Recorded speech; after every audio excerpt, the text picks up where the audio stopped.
The entrepreneur is being destroyed right now. And when I say destroyed, I mean destroyed. I don't mean pushed aside. I don't mean hurt. I mean destroyed. How are we going to rebuild an economy, which we're supposed to be rebuilding this year? That's what Biden tells us, everybody tells us, right? How are we going to rebuild them if we don't have the most important part to that economy? Well, Larry, are entrepreneurs most important part? What about government? What about big business? No. Demonstrable fact. The way you rebuild an economy is through entrepreneurial spirit, is through the entrepreneur, the small business owner.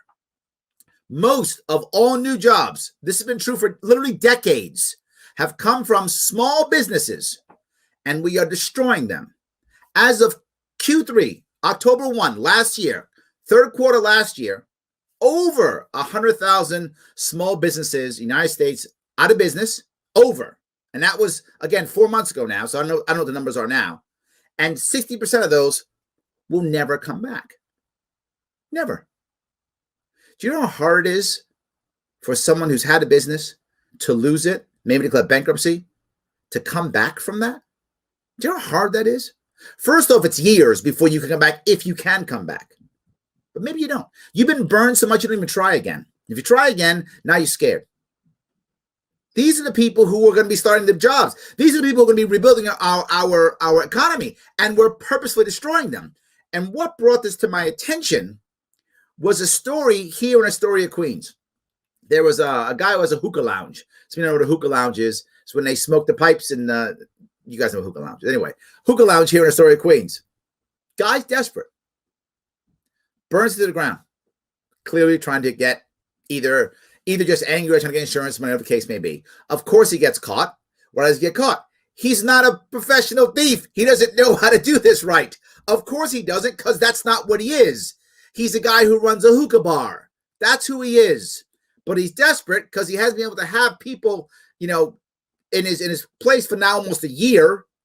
He can't make any money. He's probably still, sitting here having to pay debt. So he burns the thing to the ground, or tries to. Didn't. He was unsuccessful. Clearly not a criminal, so he's a bad criminal. Clearly he was a decent hookah lounge owner, but he's a bad criminal. So he tried doing it, got caught. They arrested him, of course. He's going to spend somewhere between 5 and 20 years in prison. They're going to convict him, guaranteed. So he'll be convicted. He'll go somewhere between 5 and 20 years in prison, and he's now a convicted felon. You might say, well, Larry, that guy's stupid. I'm glad he's gone. Maybe that guy's a bad guy. I just don't know the guy personally, so maybe he's a bad guy. I don't know. And maybe he's just another cavalry horse that we needed to rebuild our army. And maybe he's another trained pilot that we needed to rebuild our Air Force. Maybe he was just another entrepreneur that we could have used to start more jobs to get people back in action.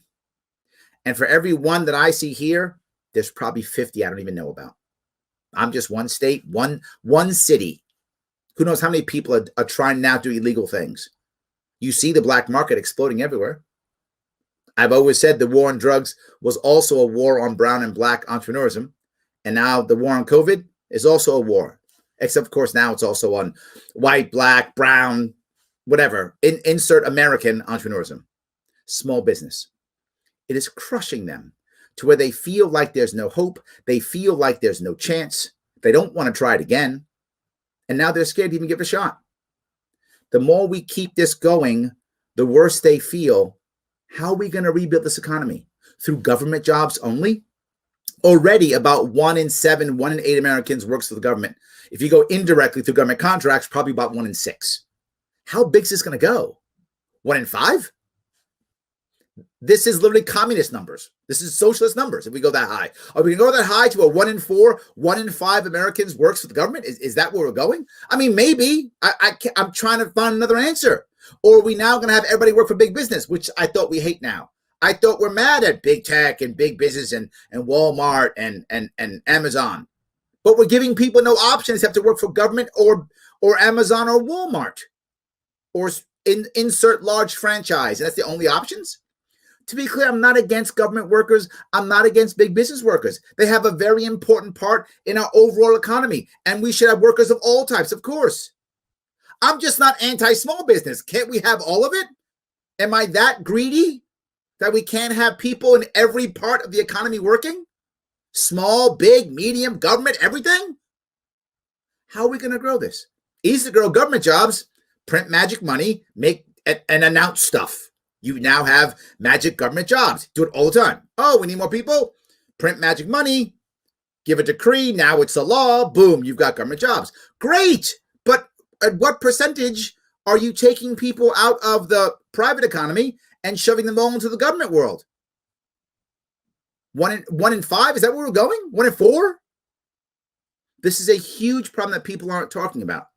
And it bothered me tremendously when I saw this story. I thought, there's no way that guy was like, I'm a criminal. I'm going to burn down my place. No, he was like, I'm desperate. I don't know what to do. Please be very forward. I'm not in any way, shape, or form condoning his behavior. I'm not. I'm saying what I always say. Predictable, preventable. And there's going to be more, and we're doing nothing about it. We're just going to watch it happen. And the first thing you see, and I read the article, we're going to get this guy and justice, and thanks for law enforcement putting this together, putting this guy behind bars. That was the entire thing. Look how bad it is. And the people who were commenting on this weren't saying, oh, poor guy, look how desperate this guy had to be to burn his own place down. Look how, no, they were like, that guy's a dummy. Good for him. Put him away. Yeah, put him away because right now you're at home getting your Trump bucks. So you're okay. Or you have a government job. You're fine. But what happens when the Trump bucks go away? Or the tax dollars go away? And you can't have your job. And you wish you had a small business owner to give you or someone you love a job. Not so cool anymore. It's a big problem. And I feel like I'm the only guy talking about it. Maybe I'm wrong. Maybe it's others. But I feel like it's just me.